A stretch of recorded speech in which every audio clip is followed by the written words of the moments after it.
Bismillahirrahmanirrahim. Welcome to Medical Medics. Today the topic of our discussion is uronic acid pathway. तो start करते हैं. Uronic acid pathway की जब हम बात करते हैं तो ये लिवर के अंदर हो रहा होता है और साइटोसोल के अंदर ये प्रोसीड हो रहा होता है. अब इसका काम ये होता है कि ये ग्लूकोनिक एसिड और जो ग्लूकोनेट्स होते हैं उनकी फॉर्मेशन के अंदर ये इन्वॉल्व होता है. उसके अलावा विटामिन सी और जो एचएमपी पाथवे के कुछ इंटरमीडिएट्स भी इस यूरोनिक एसिड पाथवे के थ्रू बन रहे होते हैं. अब ये जो यूरोनिक एसिड पाथवे है ये शुरू कहाँ से होता है? ये भी हमारे पास ग्लूकोज के थ्रू ही शुरू हो रहा होता है. सबसे पहले ग्लूकोज आता है जो कि कन्वर्ट हो जाता है इनटू ग्लूकोज 6 फॉस्फेट के अंदर इन the presence of hexokinase enzyme या फिर ग्लूकोकाइनेज एंजाइम. यहाँ पर आएगा एटीपी जो कि कन्वर्ट हो जाएगा इनटू एडीपी. एडीपी के अंदर कन्वर्ट हो गया, ग्लूकोज 6 फॉस्फेट बन गई. अब ग्लूकोज 6 फॉस्फेट को हम कन्वर्ट कर लेते हैं into glucose 1 phosphate. Glucose 6 phosphate convert हो गया into glucose 1 phosphate in the presence of phosphoglucomutase. Phosphoglucomutase phosphogluco क्योंकि फॉस्फेट भी लगी हुई और ग्लूकोज है, फोस्फोग्लूकोम्यूटेज के थ्रू हम इसको ग्लूकोज 1 फॉस्फेट के अंदर कन्वर्ट कर लेते हैं. अब ग्लूकोज 1 फॉस्फेट के अंदर हम ऐड करते हैं यूटीपी को. यूटीपी को ऐड करते हैं और पीपीआई इसके अंदर से निकाल लेते हैं. तो हमारे पास क्या बनता है? UDP glucose. अब ये जो यूडीपी ग्लूकोज है ये हमने एक और जगह भी बनाया था. कहाँ पे बनाया था? Glycogen metabolism. ग्लाइकोजन की जब हमने सिंथेसिस करवाई थी उधर भी हमने यूडीपी ग्लूकोज को बनाया था. अब ये जो यूडीपी ग्लूकोज है इसकी फॉर्मेशन के लिए जो एंजाइम यहाँ पर यूज हुआ था that enzyme is the UDP glucose pyrophosphorylase. UDP glucose pyrophosphorylase. अब यहाँ पे फॉस्फेट ग्रुप्स को समझ लेते हैं. ये जो हमने फॉस्फेट निकाला है ना, एक ये वाला फॉस्फेट है और एक यूटीपी वाला फॉस्फेट है. एक ये वाला फॉस्फेट है और एक यूटीपी वाला फॉस्फेट है. तो यहाँ पर दो फॉस्फेट आ रहे हैं. तो इस तरह से यूडीपी ग्लूकोज के अंदर कन्वर्ट हो गया. अब ये जो यूडीपी ग्लूकोज है इसकी हमने करवा देनी है डिहाइड्रोजिनेशन. डिहाइड्रोजिनेशन का क्या मतलब है कि हम इसके अंदर ऐड करेंगे 2Na पॉजिटिव जो कि कन्वर्ट हो जाएंगे into 2NADH plus H positive. और इधर से जो एंजाइम यूज होगा डेट एंजाइम इज डिहाइड्रोजिनेज. यहाँ पे यूडीपी ग्लूकोज डिहाइड्रोजिनेज. और इधर से जो प्रोडक्ट बनेगा that product is UDP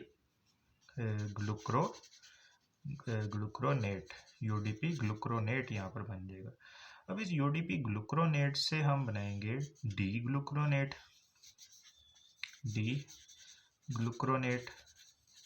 D ग्लूक्रोनेट को बनाने के लिए हम यहाँ से यूडीपी को निकाल देंगे. और यहाँ पर जो एंजाइम यूज होगा that enzyme is the glucuronidase enzyme यहाँ पर यूज होगा. तो यूडीपी ग्लूक्रोनेट से हमने बना दिया डी ग्लूक्रोनेट.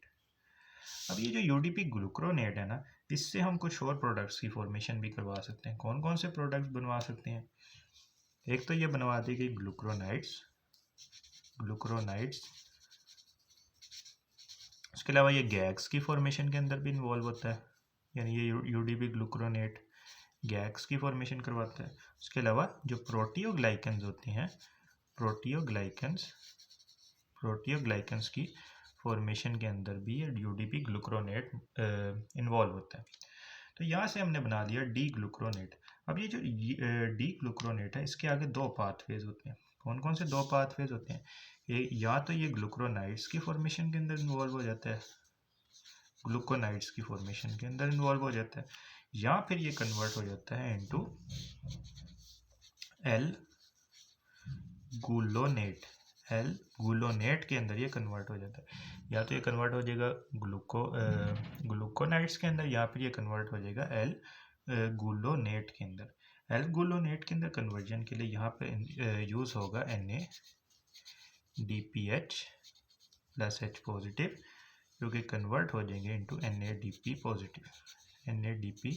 पॉजिटिव. तो इस तरह से बन गया एल ग्लूलोनेट. अब ये जो एल ग्लूलोनेट है इसके भी आगे दो पाथवेज होते हैं. कौन कौन से दो पाथवेज हैं उनकी बात कर लेते हैं. यहाँ से हम ऐसे चलेंगे. अगर तो एल ग्लूलोनेट पे एक्ट करे NAD पॉजिटिव एक्ट करे और वो कन्वर्ट हो जाएगा NADH प्लस H पॉजिटिव, यानी हम इसकी डिहाइड्रोजिनेशन करवा दें एल गुलोनेट की, तो वो कन्वर्ट हो जाता है इनटू 3 कीटो एल गुलोनेट के अंदर, एल गुलोनेट के अंदर ये कन्वर्ट हो जाता है।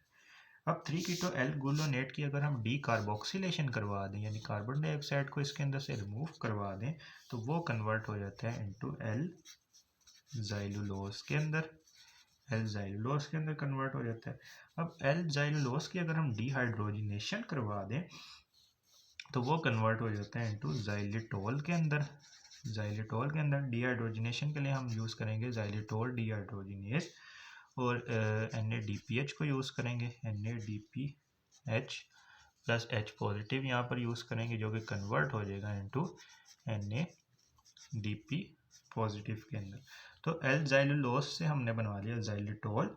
अब ज़ाइलिटोल के अंदर हम ऐड करेंगे NAD पॉजिटिव, NAD पॉजिटिव, ये कन्वर्ट हो जाएगा into NADH plus H positive, और इधर से जो प्रोडक्ट बनेगा डेट प्रोडक्ट इज डी ज़ाइलुलोज बन गया। अब ये जो डी ज़ाइलुलोज है ना, ये फिर आगे फॉर्मेशन करवाता है ज़ाइलुलोज 5-फॉस्फेट की, ज़ाइलुलोज 5-फॉस्फेट की। और ये जो ज़ाइलुलोज 5-फॉस्फेट है, ये हमें पता है कि कहाँ पे यूज़ होता है, HMP शंट के अंदर ये यूज़ हो रहा होता है।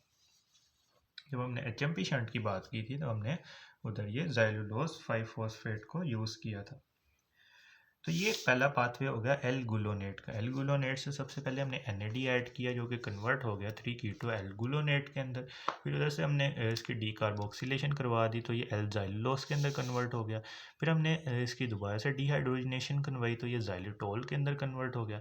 फिर हमने इसके अंदर से NADH को निकाल लिया, तो ये डी ज़ाइलुलोज के अंदर कन्वर्ट हो गया। फिर अल्टीमेटली ये कन्वर्ट हो गया ज़ाइलुलोज 5-फॉस्फेट, जो कि HMP शंट के अंदर यूज़ होगा। तो ये तो एक पाथवे हो गया ना एल गुलोनेट का। दूसरा पाथवे ये होता है कि इसके अंदर से हम वाटर को रिमूव करवा देते हैं। वाटर को जब रिमूव करवा देते हैं, तो ये कन्वर्ट हो जाता है इनटू एल गुलोनोलेक्टोन, गुलोनोलेक्टोन के अंदर ये कन्वर्ट हो जाता है, एल गुलोनोलेक्टोन के अंदर कन्वर्ट हो जाता है। एल गुलोनोलेक्टोन की फिर हम करवा देते हैं ऑक्सीडेशन करवा देते हैं, the presence of oxidase enzyme. तो जब ऑक्सीडेशन इसकी करवा देंगे, तो ये कन्वर्ट हो जाएगा 2 कीटो एल गुलोनोलेक्टोन के अंदर, एल गुलोनोलेक्टोन के अंदर ये कन्वर्ट हो गया 2 कीटो एल गुलोनोलेक्टोन। फिर ये जो 2 कीटो एल गुलोनोलेक्टोन होता है ना, ये कन्वर्ट हो जाता है इनटू एल एस्कॉर्बिक एसिड, या जिसको हम बोलते हैं विटामिन सी के अंदर ये कन्वर्ट हो जाता है। जब हम ह्यूमंस की बात करते हैं, तो उनके अंदर ये वाला एंजाइम नहीं होता, ऑक्सीडेज एंजाइम, या इसकी फुल फॉर्म होती है L gulonolactone oxidase. L gulonolactone oxidase enzyme human के अंदर प्रेजेंट नहीं होता, जिसकी वजह से ये कन्वर्जन ह्यूमन के अंदर नहीं हो रही होती। तो ये हमारे पास था uronic acid pathway. If you like this video, then kindly share it with your friends and subscribe to my channel.